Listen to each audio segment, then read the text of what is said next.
We have a lot to go forward with. Thanks, Clyde. We've talked about how we need to come together. Okay? There are sleeping talents there who are not educated. You don't have to be educated to be a business and successful commercial person. There are refugees like me. Yesterday I spoke to the Prime Minister who wanted me to stand for Labour again. So there are people with talent who we need to reach out to instead of, let's get out of that, I'm a professor, this is not my time. So that's one of the things I want to, that's why I'm doing the plug. The African Community Council is there as a good start of Tasmania. I'm the leader, Catherine is the secretary, David, about 7 of us. You have about 4 or 5 people in this room who are leading that council. So please, our youth need us. So to build a successful entrepreneur, there are talents there that we need to reach out to. So let's forget about this space where like-minded people, yes, I like that term, but there are other people who are not there yet. But also, let me speak to those people, the refugees. Don't sit there and wait. Reach out. It's vice versa. So, Catherine, I'll stop here for now. Thank you so much, John. Appreciated that answer. The next person is Dr. Uno.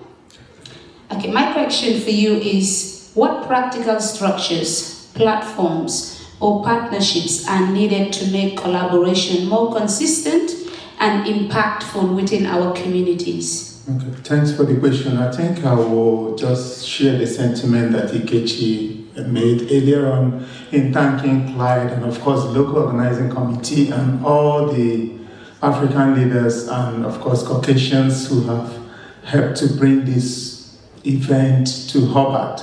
And this is a high quality event, and I think that will be where I will start. We need events like this, platforms like this, where people can come in on a cold Saturday where we could have been with our families. Some of us have flown long to be here as well, just for this event. So I think we should encourage events similar to this, where everyone is welcome to share ideas, exchange ideas. ACCT is also another platform where, even though it was moribund for so many years, set up in 2009, and many people didn't know about it, we've been working on the background with so many issues, so many obstacles to overcome. So, and like you said, nationalistic identity.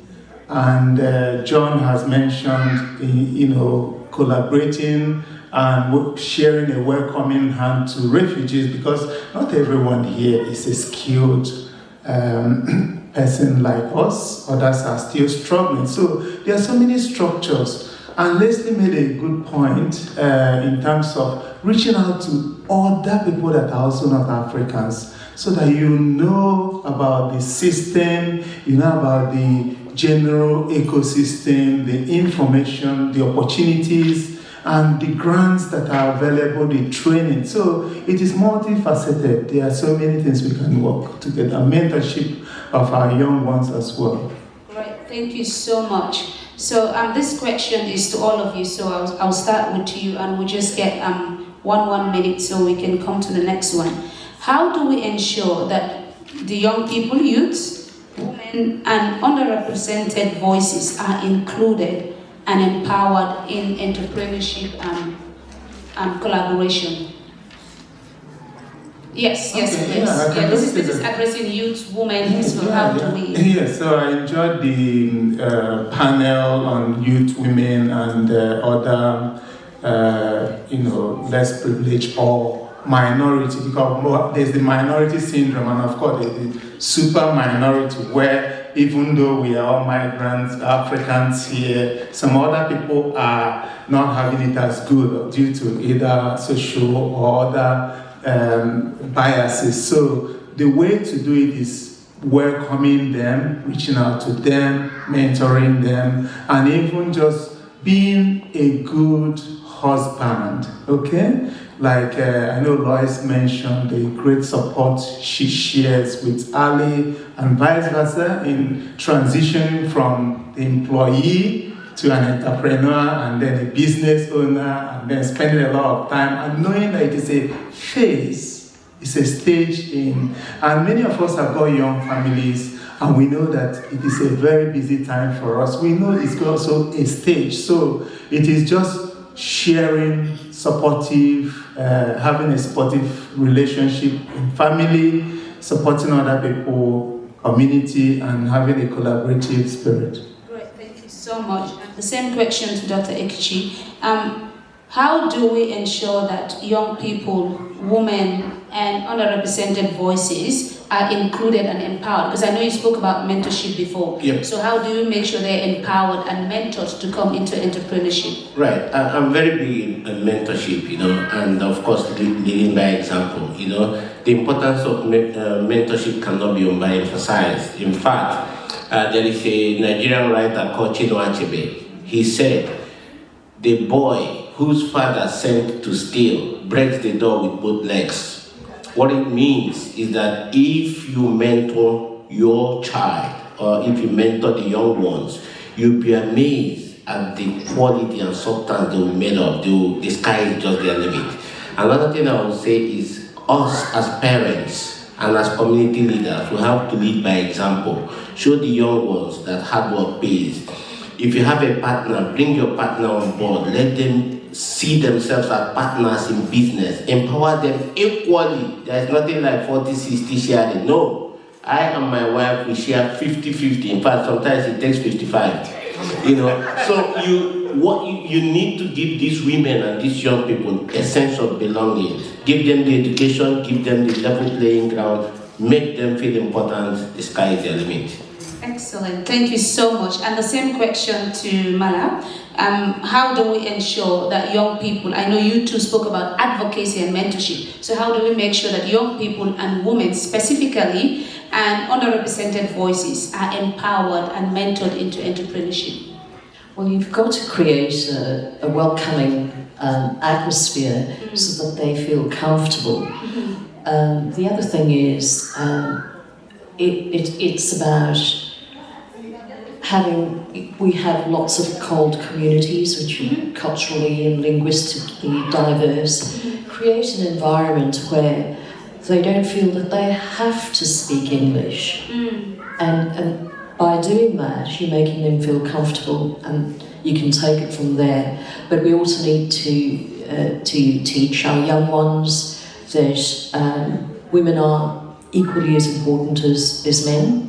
And that's also a very big thing with me, and that's where we seem to fall down sometimes, because boys are given, they're bigger and stronger than us, and I understand that, and that's why I get my son to take the bins out, and I don't. But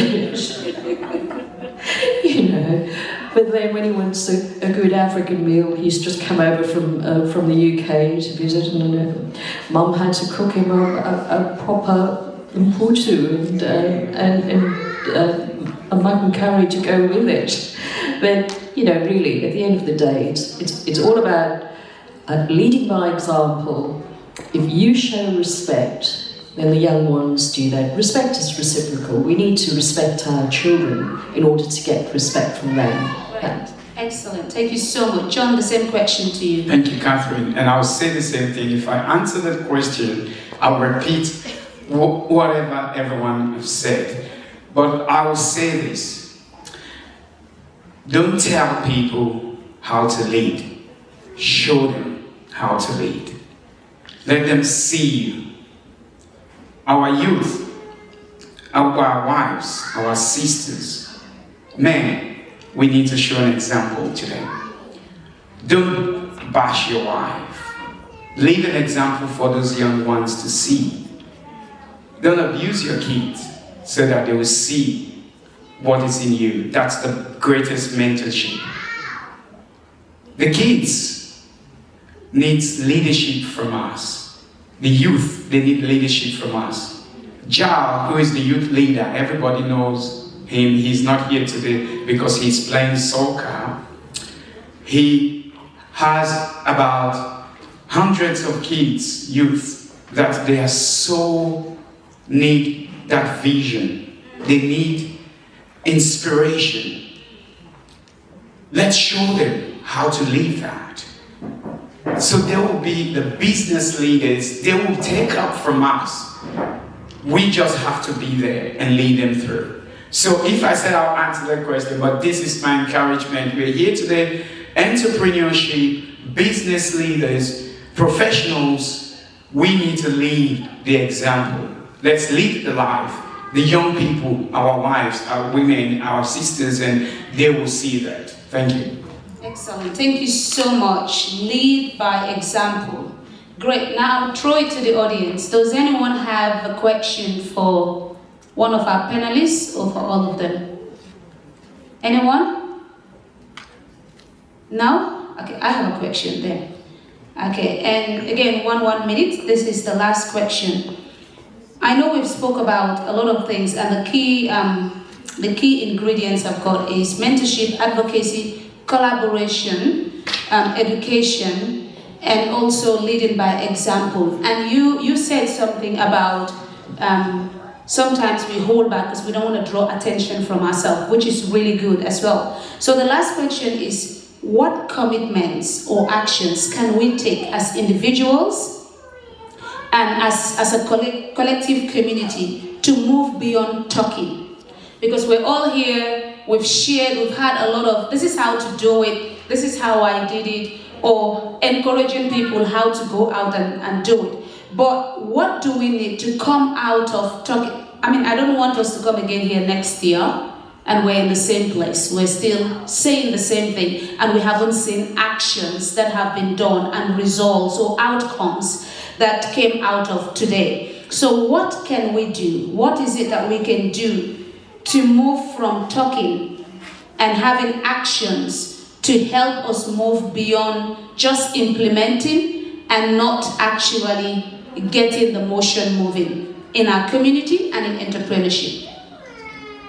Right, I've got a few points here and I'll just go through them really quickly, and some of them we've mentioned, which is fostering inclusion through mentorship and support, which we've said quite a few times, and then networking. This is a really practical way of doing it. Networking through social media platforms. I know that the other groups, that I'm on the board of quite a few multicultural groups, and they've had so much success with just like having a WhatsApp group, and that's a great place to start.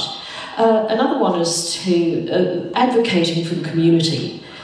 Some of us are born to lead, and we can help others within our community, and that's very important, and we can do that by seeking funding from government agencies to inspire our community. And the last one is to seek bursaries and scholarships.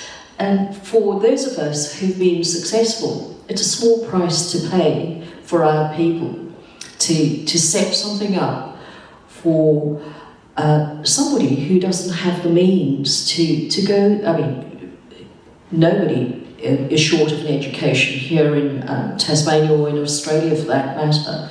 But there are other fees associated with studying, and we could do that, or seek government help or help from big conglomerates to inspire and encourage our youth. Right, so what I'm getting is we take the action that will require us doing the talking that we're talking about. Great. I'll give to John the same thing, the same question for you. I think I said we are the converted here, so I'll not repeat those questions. Two things. Number one, where is Favor? Is Favor here somewhere?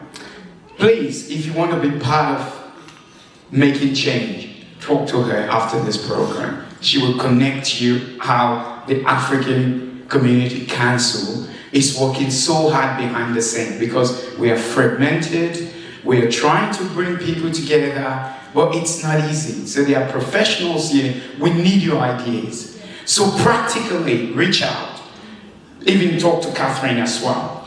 And the second thing I would like to say for us to take action, please don't wait for people to reach out to you. Please reach out. There's an Indian Business Association of Tasmania. Why can't we organize African Business Association of Tasmania? There are a lot of opportunities there. So if you know you've got skills, please come together and let's bring that tangible evidence that we don't just come and spend the whole day together, but we want something tangible to happen. Right, thanks, John. Excellent. The same question.